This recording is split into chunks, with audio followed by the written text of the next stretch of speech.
Good morning, class 5. I hope you all are fine. Today we are going to start our new chapter named Ravi and his friends. Ravi और उसके friends. Do you play chain in school?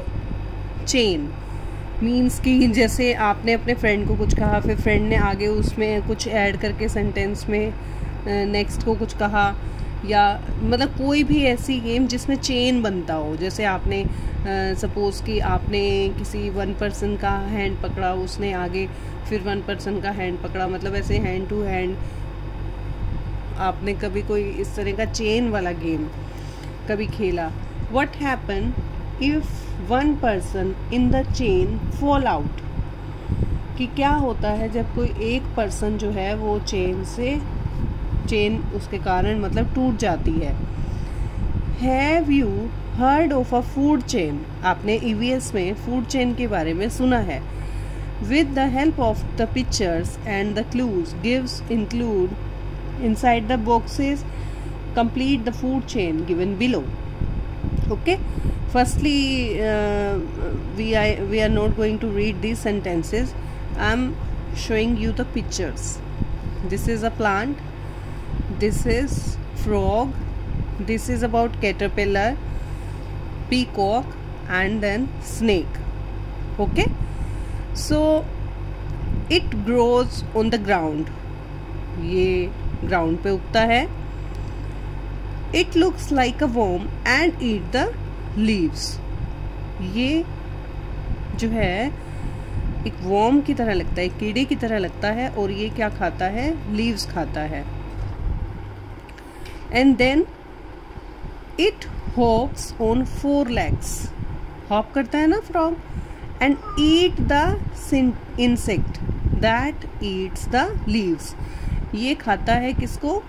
Insect को खाता है जो कि leave को खाता है. Means there is a food chain. Okay, and after then it crawls on the ground. It crawls on the ground and eats the animal that hops on 4 leg. Means frog. Snake किसको खाता है? Frog को. Okay, and then the bird eats the animal that crawls on the ground. Means अब इसको कौन खाता है? Bird खाता है. किसको खाता है? उस एनिमल को जो क्रॉल करता है किस पे? ग्राउंड पे. I hope you understand. Means there is a plant को खाता है कैटरपिलर, देन फ्रॉग खाता है कैटरपिलर को, देन स्नेक खाता है किसको? फ्रॉग को, और देन कौन? पीकॉक किसको खाता है? स्नेक को. This is a food chain. Okay, means एक के साथ आगे क्रमबद्ध होते जाना.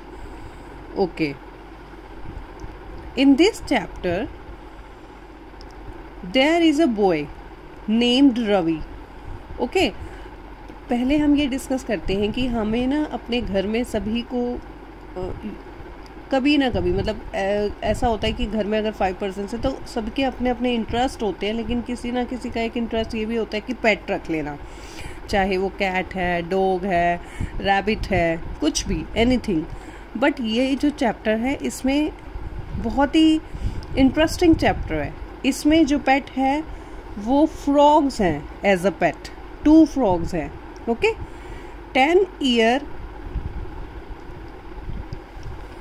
10-year-old Ravi's pet frogs are taken away by the gardener. Okay, मतलब टेकन अवे, दूर कर दिए गए, गार्डनर माली से. किसके? रवि के pet frogs. What happens to the plants to the garden as a result? मतलब उन प्लांट्स के साथ क्या हुआ जो गार्डन में थे as a result. Read the story to find out. Okay, we have to read this story. Ravi was very fond of unusual pets. 2 frogs. Usually pets क्या होते हैं? Like dog, cat, rabbit, as I told you. But उसके ये unusual pets थे रवि के, जिसका उनको बहुत ही शौक था। 2 frogs, 2 मेंढक, दो। हालांकि his mother and little sister Reema called them creepy and ugly. कहते हैं कि हालांकि उसकी जो मदर थी और उसकी जो छोटी बहन थी रीमा, वो जो है उनको क्रीपी और अगली मतलब भद्दे, और क्रीपी मतलब ऐसी चीज़ जिसके कारण आपको बिल्कुल भी अच्छा फील नहीं होता। Okay, yet Ravi took extreme care of them. फिर भी जो है रवि जो है वो बहुत ही ज़्यादा उनकी केयर करता था। ही नेम्ड देम हरिया एंड भूरी। उनका नेम क्या था 2 फ्रॉग्स का, एक था Hariya and Bhuri. One day Ravi's father came. एक दिन रवि के फादर आए एंड अनाउंस, और उन्होंने अनाउंस किया, बताया, घोषणा की that they were shifting to an old bungalow. Okay, कि एक दिन रवि के फादर आए और उन्होंने कहा कि अब हम शिफ्ट कर रहे हैं पुराने बंगलों में। बंगलो आपको पता है क्या होता है? एक ऐसा घर होता है जिसमें सभी तरह की फैसिलिटीज़ होती हैं, उसमें लॉन होते हैं, बड़े बड़े आंगन होते हैं, है ना, बंगलो टाइप का बहुत ही बड़ा एरिया जिसमें हम अपना एक बहुत बड़ा घर बनाते हैं। Ravi jumped with joy. Ravi बहुत खुशी से झूम उठा, कूदने लगा। Hurray, he said, now my Hariya and Bhuri will have a lot of place to jump around. मतलब कि जो मेरे ये दोनों फ्रॉग्स हैं हरिया एंड भूरी, इनको बहुत ही ज़्यादा स्पेस मिल जाएगा, प्लेस मिलेगा जंपिंग करने का चारों तरफ। Reema was also pleased with the news. Reema जो थी वो भी बहुत प्लीज्ड माने खुश, बहुत खुश थी इस न्यूज़ से। थैंक गॉड, बहुत बहुत आपका धन्यवाद ही भगवान। She remarked. Okay, now at least they will not jump on our toes all the time. कि अब इतना तो है एटलीस्ट कि वो हमारे जंप नहीं करेंगे टोज पर। टो क्या होता है? हमारा जो पैर की जो फिंगर्स होती है उनके अलावा जो थंब होता है उसको टो कहते हैं ना। तो उस पर वो जो है सारा दिन उस पर जंपिंग करते थे, जिससे उसको रीमा को इरिटेशन होती थी। तो वो कहती थी कि थैंक गॉड कि अब इतना बड़ा प्लेस होगा तो वो कम से कम हमारे ही मतलब जो टोज हैं उस पर जंप नहीं करते रहेंगे हमेशा। And make the house dirty added their mother. और फिर उसकी मदर भी बोलती है कि और घर को भी गंदा नहीं करेंगे। मतलब their new home had a big lawn. उनका जो नया घर है उसमें एक बहुत बड़ा लॉन था। In a small outhouse lived Ramu Kaka. जब उनका जो घर था उसके बाहर एक बहुत ही छोटा घर था जिसमें Ramu Kaka the gardener who tended to the lawns, मतलब जो टेक केयर करते थे, लुक आफ्टर करते थे लॉन्स का। द वेजिटेबल पैच, जो वो होती थी क्यारियाँ होती थी सब्जियों की। एंड द फ्लावर बेड्स मतलब एक ही लेवल पे पूरे फ्लावर की बेड्स थी, फ्लावर की रो। जैसे आपने स्कूल में भी देखा है आपने कि अब इन दिनों में जब एग्ज़ाम टाइम में क्या इतना स्प्रिंग सीजन, उसमें फ्लावर्स बेड्स थे हमारे। तो Ramu Kaka was a very hard working man, बहुत ही मेहनती आदमी वो थे। No plant died under his loving care. कोई भी जो प्लांट है वो मर नहीं सकता था उनकी इतनी ज़्यादा प्यार भरी जो केयर थी उसको करने के बाद। However since the last few months, अरे जो भी हो, लास्ट फ्यू मंथ्स कुछ महीनों से Ramu Kaka had become worried. Ramu काका जो है अब वो थोड़े चिंतित होने लगे अबाउट हिज प्लांट्स, अपने प्लांट्स के लिए। 4 बिग होल्स, क्योंकि उसमें ना बड़े बड़े होल्स हो जाते थे। Had developed the in the leaves के नीचे, मतलब लीव्स के नीचे वहाँ पे जो है ना लीव्स में बिग होल्स हो जाते थे, बड़े बड़े holes. Ramu Kaka had sprinkled some medicine on them. कहते हैं ना कि जब किसी प्लांट को किसी भी तरह का वर्म कीड़ा लगने लगे या कुछ भी, तो उसमें मेडिसिन स्प्रिंकल्ड कर दी जाती है उनको पेस्टिसाइड करने के लिए। तो it had help for a few days, थोड़े दिन तक तो इनसे मदद मिली। But as new leave sprouted, जैसे ही न्यू लीव स्प्राउट होती थी मतलब न्यू लीव से स्प्राउट होता था, जैसे अंकुर का होना, अंकुरित होना न्यू लीव का। तो द होल्स रीअपीयर्ड, फिर से होल्स होने लगते थे। Naturally Ramu Kaka was very upset, अब रामू काका बहुत अपसेट थे. Okay, now we will go to the next page.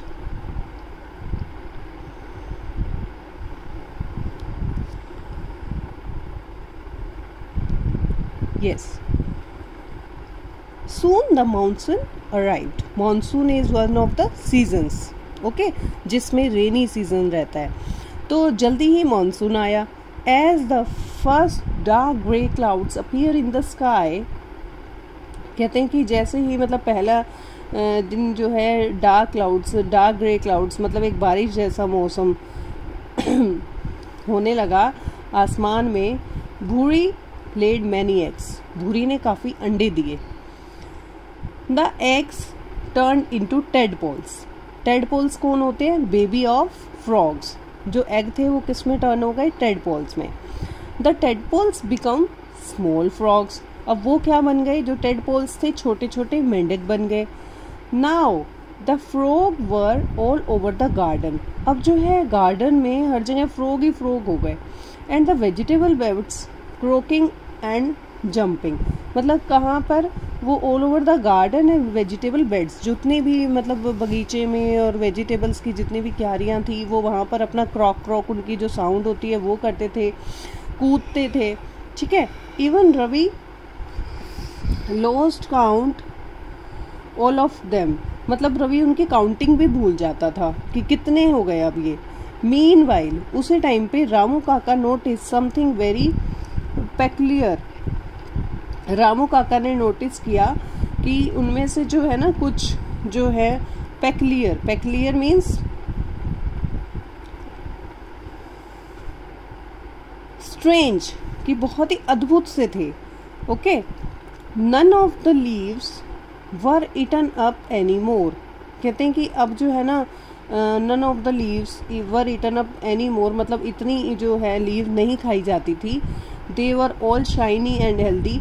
अब जो है वो सब चमक रही थी और अच्छी थी. He was extremely happy to see his plants flourishing. Means वो देख रहा था कि अब उसके पौधे जो है हरे भरे हो रहे हैं तो वो बहुत खुश होता था. Happily he plucked fresh okra means lady fingers, brinjals, बैंगन, tomatoes, turnips, radishes, green chillies and beans. जितनी भी वेजिटेबल्स वहाँ ग्रो हुई थी वो रवि की मदर और उसके लिए वो जो है वहाँ से प्लग कर लेता था, तोड़ लेता था. There was only one thing that annoyed him. Annoyed means गुस्सा दिलाना. अनॉयड हिम जो उसको गुस्सा दिलाती थी वो कौन थे? The frogs. The frogs did not allow him to anything peacefully. मतलब कि ना उसको जो फ्रॉग थी ना वो ये नहीं अलाउ करते थे कि वो बहुत शांति से कुछ भी करे. दे जम्प्ड और peered at him. Peered means होता है स्केयर्ड, घूरना. जंप करते थे और घूरते थे उसकी तरफ. किसकी तरफ? रामू काके की तरफ. And scared him out of his wits. Wits होती है मतलब कि दिमाग से चलना, कि जब आप कुछ टैक्टफुली वर्क करते हो. कहते कि वो जो है ना उससे भी ऊपर उठकर उसको जो है घूरते थे और उसकी तरफ देखकर जंप करते थे. He could not sleep well at night as their constant disturbed him. कहते कि वो सारी रात सो नहीं सकते थे. रामू काका, ही कौन है? रामू काका. एज देयर कॉन्स्टेंट मतलब उनका जो है लगातार एक साउंड आता था जो उनको डिस्टर्ब करता था. He hated their shabby skin. Shabby skin मतलब जर्जर सी, जो बहुत ही हार्ड वाली स्किन होती है. Long sticky tongues. स्टिकी मतलब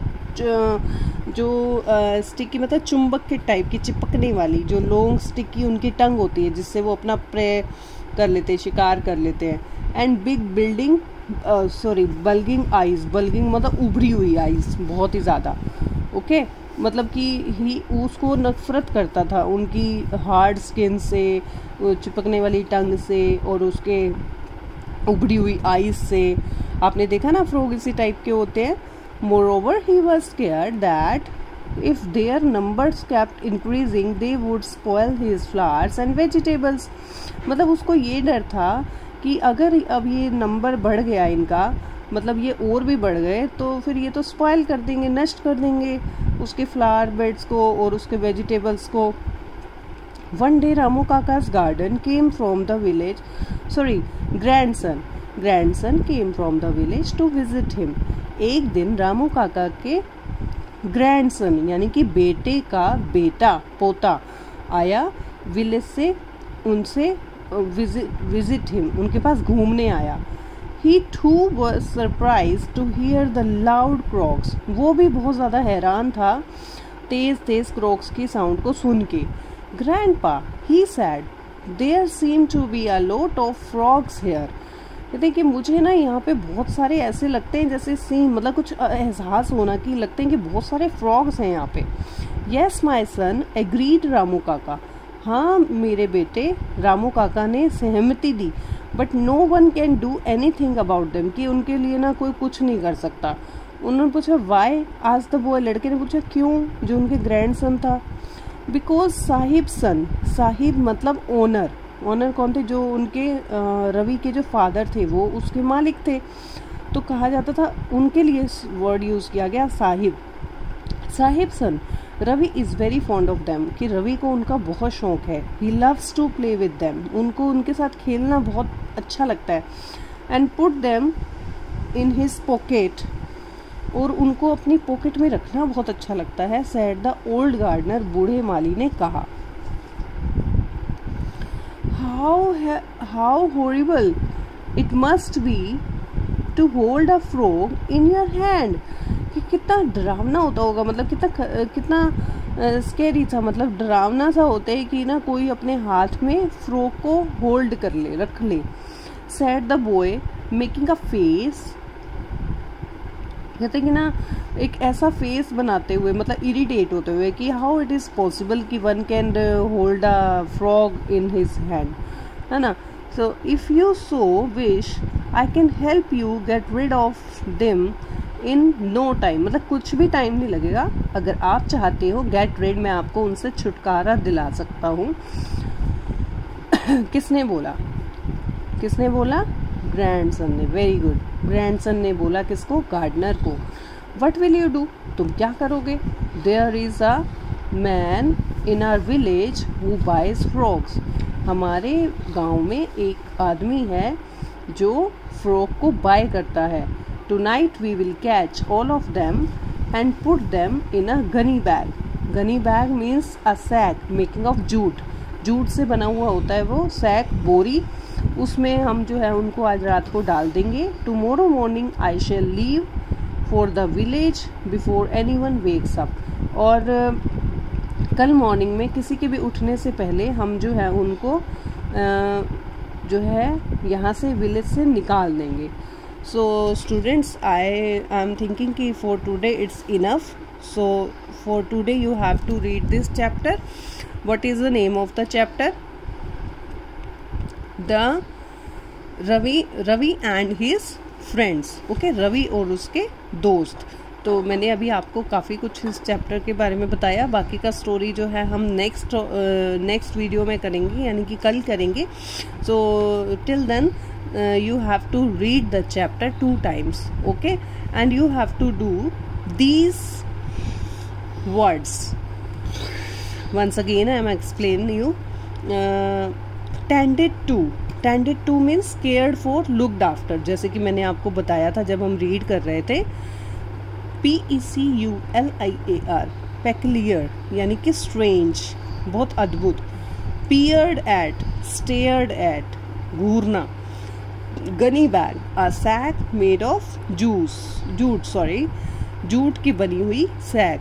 हेजिटेंट मीन्स अनश्योर, कहते हैं ना टीचर क्यों हेजिटेट करते हो, अगर आपको आता है तो अपना कॉन्फिडेंस मत लूज करो, कुछ सुनाओ। Means slow to come to a decision, मतलब एक डिसीजन में आने में बहुत टाइम लगाना। बिकॉज वन इज़ डाउटफुल, क्योंकि हमें वहाँ पे कॉन्फिडेंस नहीं होता, हम डाउट में होते हैं। Delicacy, CACY, DELICACY, delicacy means something specially rare और एक्सपेंसिव, मतलब बहुत ही ऐसी चीज़ जो रेयर ही देखने को मिलती है और बहुत एक्सपेंसिव यानी कि बहुत ही महंगी होती है। That is good to eat, जो खाने में बहुत अच्छी होती है। इल्लीगली होता है नॉट अलाउड बाय लॉ, मतलब कानून के अकॉर्डिंग वो हमारे लिए अलाउड नहीं है, इल्लीगली। इग्नोरेंट क्या होता है? इग्नोर करना. नॉट हैविंग इनफ नॉलेज, किसी को इनफ नॉलेज नहीं है. और अंडरस्टैंडिंग अबाउट समथिंग, किसी चीज़ की समझ. Okay, so students, this is about the word meaning. And I am writing on the page some other difficult words in the chapter. Okay, so you have to read the chapter, watch the video carefully 2 times 3 times. You have to read the chapter, see in what way I am explaining you. Okay, then you have to translate it your own, and then you have to write the difficult word and word meaning in your text notebook. Thank you. Have a nice day.